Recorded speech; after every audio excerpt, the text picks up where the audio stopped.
Comment impulser le développement de la filière café-cacao en Côte d'Ivoire? 4 structures étatiques signent un partenariat.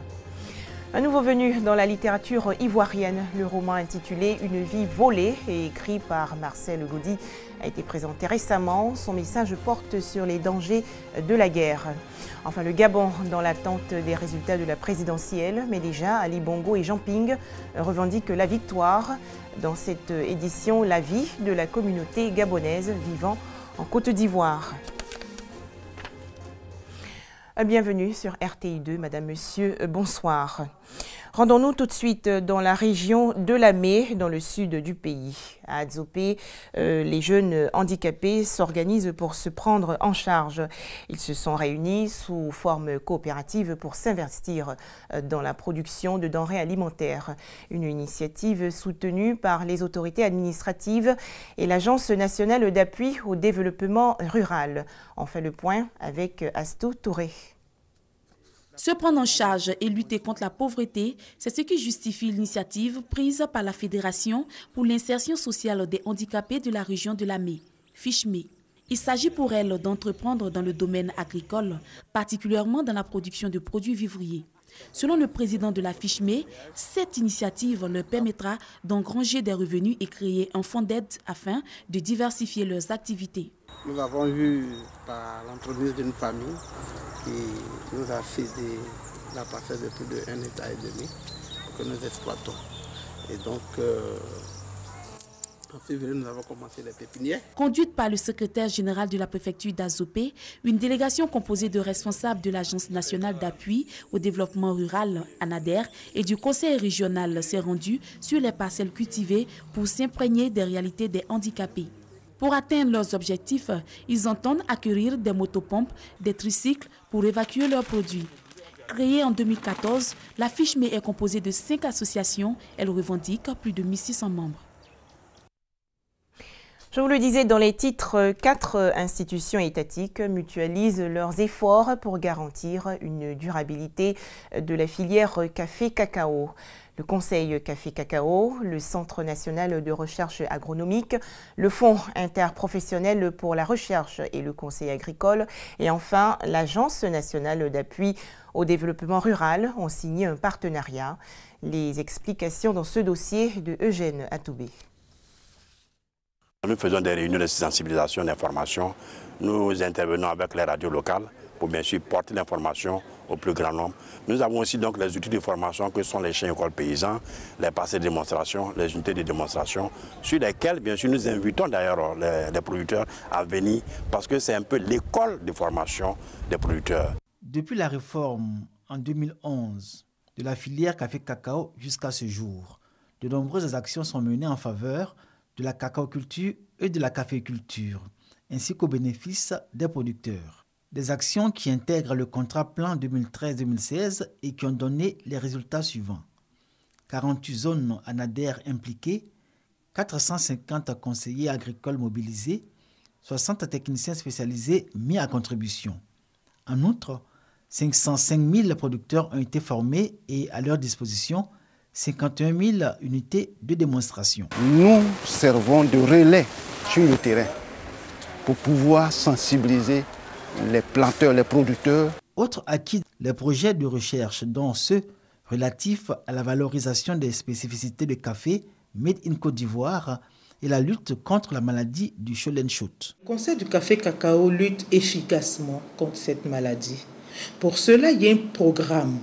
Et ce programme consiste à déclarer sa parcelle atteinte par cette maladie aux agents du conseil et de l'ANADER. Nous allons envoyer une équipe d'arrachage formée par le conseil du café-cacao qui vont détruire cette parcelle.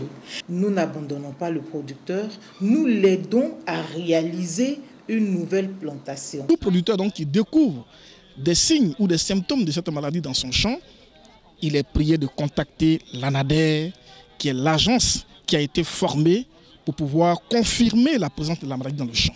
Et quand la cacaoyère est arrachée, que les producteurs n'aient pas peur de la maladie du Scholen-Schott, puisque la recherche a travaillé non seulement à identifier tous les vecteurs de la maladie, mais aussi à développer des variétés de cacaoyers qui présentent une tolérance à la maladie.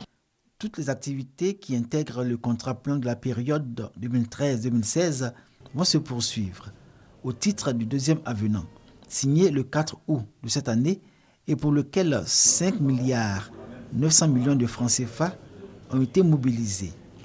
Le FIRCA, qui en assure la maîtrise d'ouvrage délégué, a la charge de relever le défi de conduire la caféiculture et la cacaoculture vers la durabilité.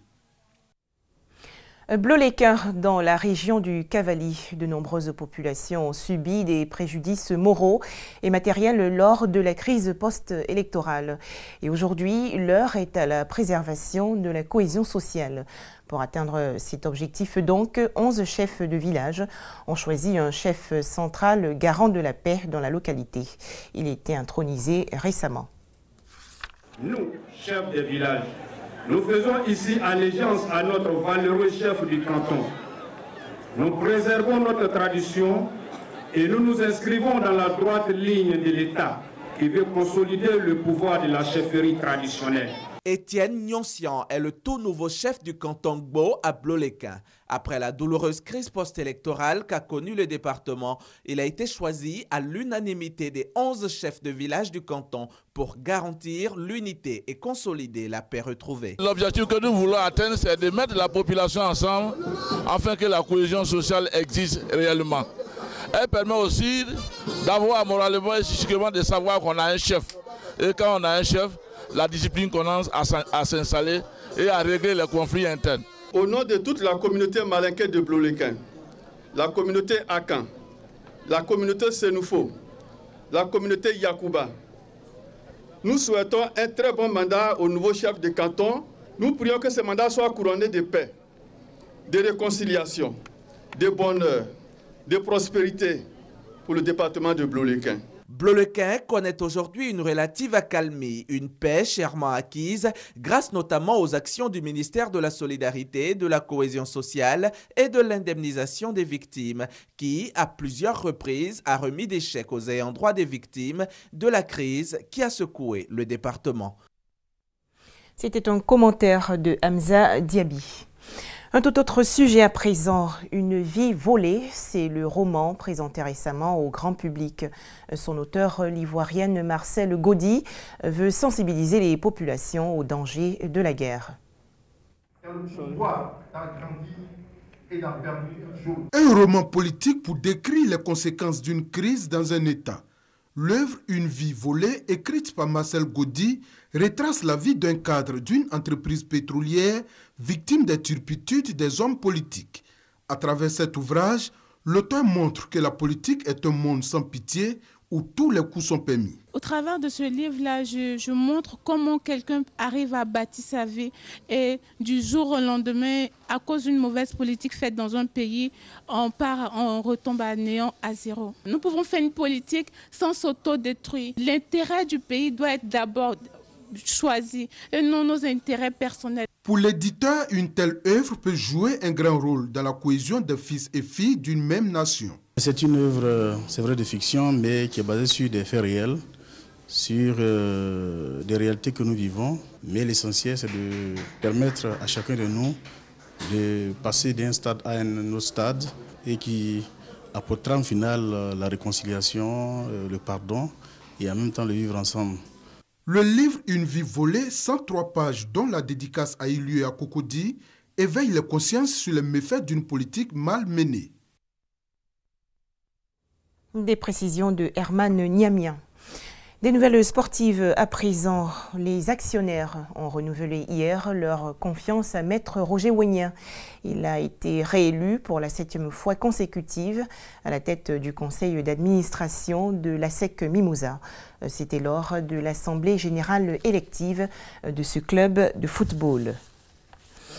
À l'international, un vermifuge serait capable de bloquer la multiplication du virus Zika. Cette découverte américaine publiée aujourd'hui pourrait en effet accélérer la mise au point de traitement contre cette infection virale à l'origine de lésions cérébrales chez le fœtus.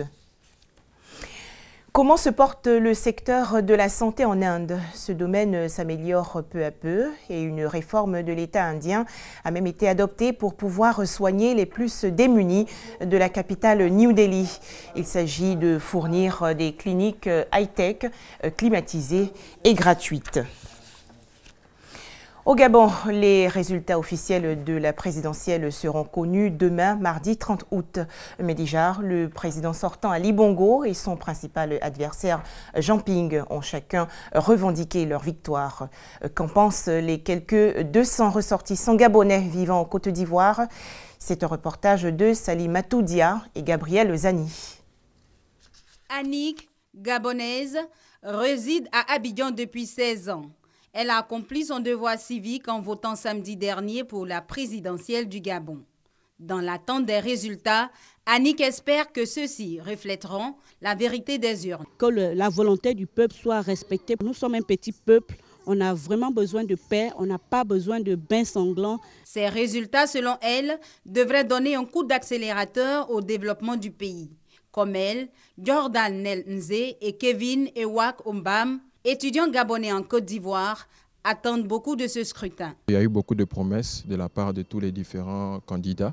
Donc il serait intéressant que maintenant on sache qui va conduire le pays pour cette nouvelle année. En tant que Gabonais à l'étranger, on aimerait que le taux de chômage au Gabon puisse être à la baisse. Ils sont 117 sur environ 200 Gabonais à avoir voté le 27 août dernier dans le calme à l'ambassade du Gabon en Côte d'Ivoire. Comme cette élection s'est déroulée dans le calme, dans la paix, dans la sérénité, et que l'annonce des résultats également soit acceptée par le corps électoral gabonais dans la paix, dans le calme et dans la sérénité pour que notre pays continue donc son cycle de développement. C'est ce mardi que la commission électorale doit annoncer les résultats. Le décompte des voix se poursuit. Ici à Abidjan, la communauté gabonaise retient son souffle car la partie s'annonce serrée entre Ali Bongo, président sortant, et Jean Ping, candidat soutenu par l'opposition. Des manifestations en République démocratique du Congo. La police a dispersé aujourd'hui à coups de gaz lacrymogène des participants à une réunion publique organisée à Lubumbashi par l'opposition contre la convocation à partir du 1er septembre prochain du dialogue national destiné à préparer des élections. Enfin, l'Italie cherche à se reconstruire après le tremblement de terre survenu le 24 août dernier dans la région centre. En effet, des experts évaluent aujourd'hui la viabilité des écoles dans la zone frappée par la catastrophe en prévision de la rentrée scolaire. Le gouvernement, quant à lui, réfléchit à des solutions innovantes pour reloger rapidement les sinistrés. Merci de nous avoir suivis.